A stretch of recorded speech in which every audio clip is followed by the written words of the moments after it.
Manly P. Hall wrote this, quote, "The serpent kings," and notice that Mr. Hall capitalized the two words as one would do for a deity or for royalty when he wrote this, "reigned over the earth. The serpent kings reigned over the earth." It was these serpent kings who founded the mystery schools, which later appeared as the Egyptian and Brahmin mysteries. The serpent was their symbol.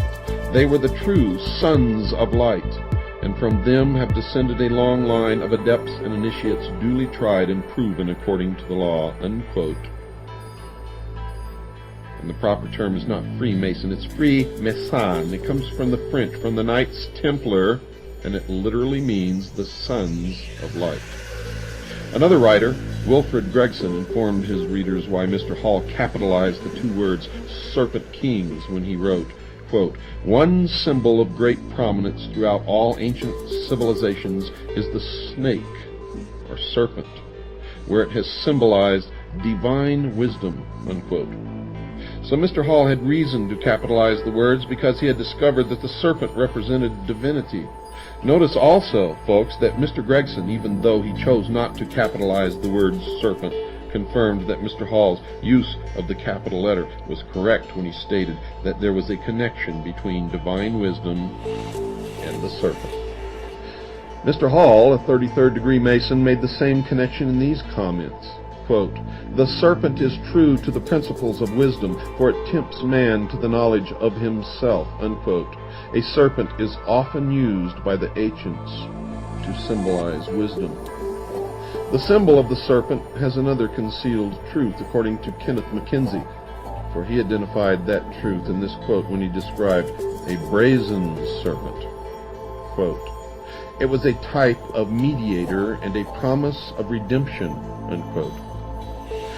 The word brazen, folks, is defined as bold or impudent, and impudent is defined as shamelessly bold or disrespectful. Now you will remember that Lucifer was an anointed cherub in heaven who fell because he sought godly power. The story is covered in Isaiah chapter 14, verses 12 through 14 of the Old Testament. Look it up. It says this, quote, "How art thou fallen from heaven, O Lucifer, son of the morning? How art thou cut down to the ground?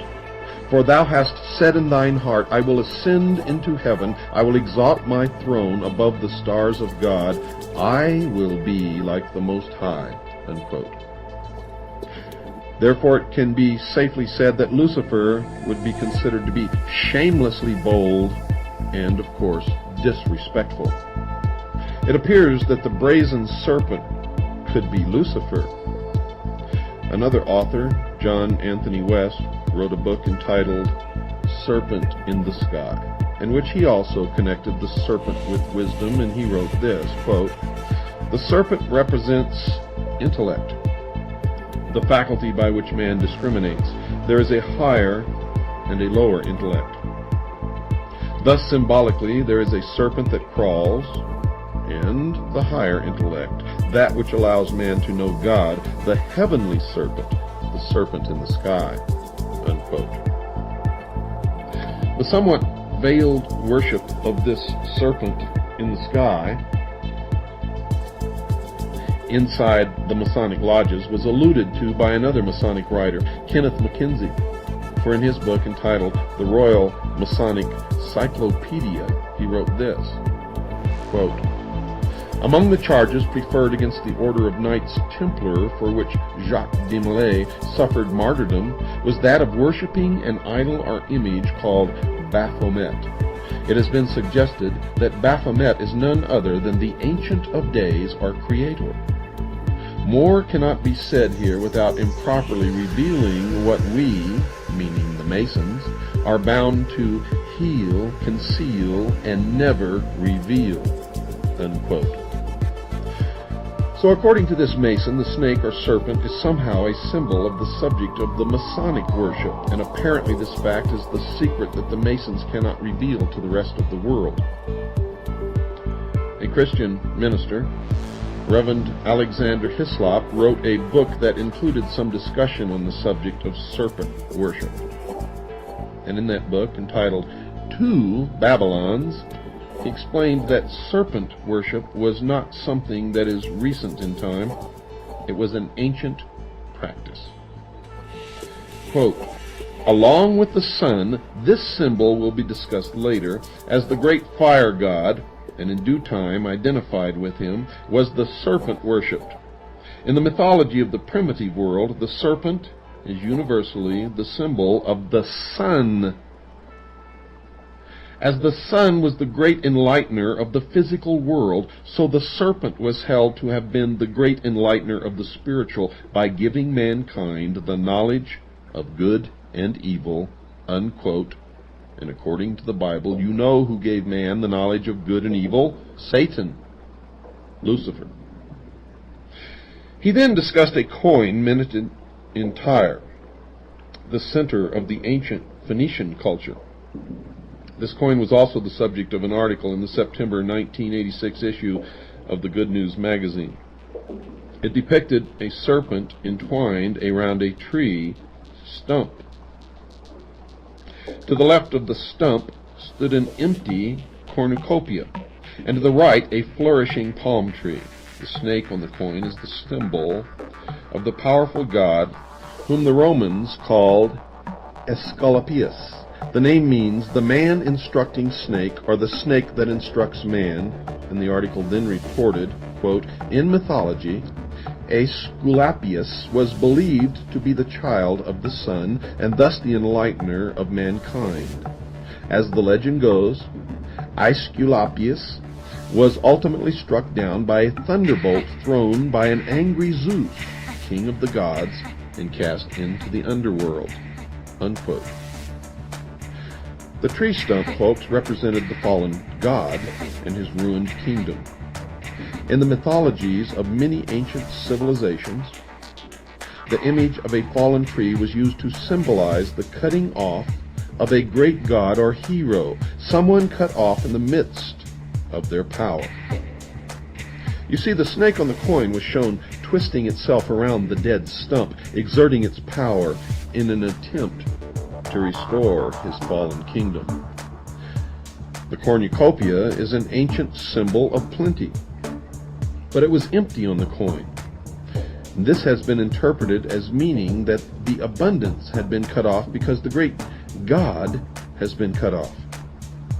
However, folks, the implication is that the horn of plenty will return when the fallen God is restored to his rightful position. The palm tree shown in the coin is a well-known symbol of victory, so it appears that the coin was minted to depict the anticipated return of the fallen snake god to the world. And the Bible talks about a fallen serpent in the book of Revelation, chapter 12, verse 9. However, in this case, folks, the snake is connected to another symbol of the serpent, a great dragon. Quote, and the great dragon was cast out, that old serpent called the devil and Satan, unquote. Is the serpent worshipped in the ancient mysteries and a symbol in the Masonic ceremonies, a symbol of Satan, the devil? As has already been discussed, there is indeed evidence, folks, that this is the case. And once you have confronted the evidence and studied as much as I have studied, you will know that they are one and the same. Another symbol that needs to be analyzed is the star. On the page opposite page 124 in Mackey's Encyclopedia is a drawing illustrating the symbols of Freemasonry. Included in the 20 or so Masonic symbols is a drawing of a shooting star. Now, it can be fairly claimed that a blazing or shooting star would be one that was on the move inside the universe. One of the directions it could move would be, of course, towards the Earth. If it was moving towards the Earth, it could be called a falling star. But we know that most falling stars are actually meteors and not stars at all. Lucifer, however, is a fallen angel according to Isaiah, an Old Testament prophet who wrote this in Isaiah chapter 14, verse 12. Quote, "How art thou fallen from heaven, O Lucifer?" Unquote. Now, folks, notice that Isaiah also said that Lucifer fell from heaven, and other parts of the Bible report that he fell to the earth. So it is conceivable that the symbol of the falling or blazing star could be a symbol of Lucifer. A variety of authors have used their writings to discuss the star as a symbol. Professor Adam Weishaupt, the founder of the Bavarian Illuminati, was one who explained what he considered the star to be a symbol of. Listen closely. Quote, "The flaming star is the torch of reason," unquote. Mr. Mackey wrote that the star, quote, "was a symbol of God," unquote. He then connected the blazing star to another symbol when he wrote, quote, "The blazing star refers us to the sun," unquote. And then he connected it with the secret initiation ceremonies inside the Masonic Lodge. Quote, "In the fourth degree of the same rite, the Scottish rite of Freemasonry, the blazing star is again said to be a symbol of the light of divine providence pointing out the way of truth," unquote.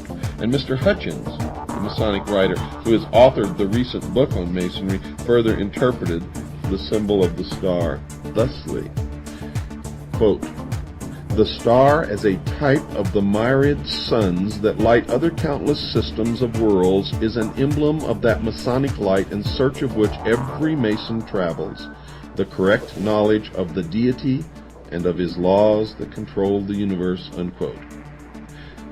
Now, closely allied with the symbol of the star is the symbol of the sun. Albert Pike identified it with the worship of the past in this collection of quotes from his writings. And pay close attention. Quote, "The worship of the sun became the basis of all the religions of antiquity," unquote. Quote, "Thousands of years ago, men worshipped the sun. Originally, they looked beyond the orb to the invisible God. They personified him as Brahma, Amun, Osiris, Baal, Adonis, Malkarth, Mithras, and Apollo. Krishna is the Hindu sun god," unquote. Quote, "The Gauls worshipped the sun under the name of Belin, or Belinus," unquote. Quote, "The sun is the ancient symbol of the life-giving and generative power of the deity. The sun was his manifestation and visible image," unquote. Quote, "The sun is the hieroglyphical sign of truth because it is the source of light," unquote. So Mr. Pike identified the sun as a symbol of a deity that should be worshipped. He chose to capitalize the first letter in the word, the S, as one would in recognizing the name of a deity.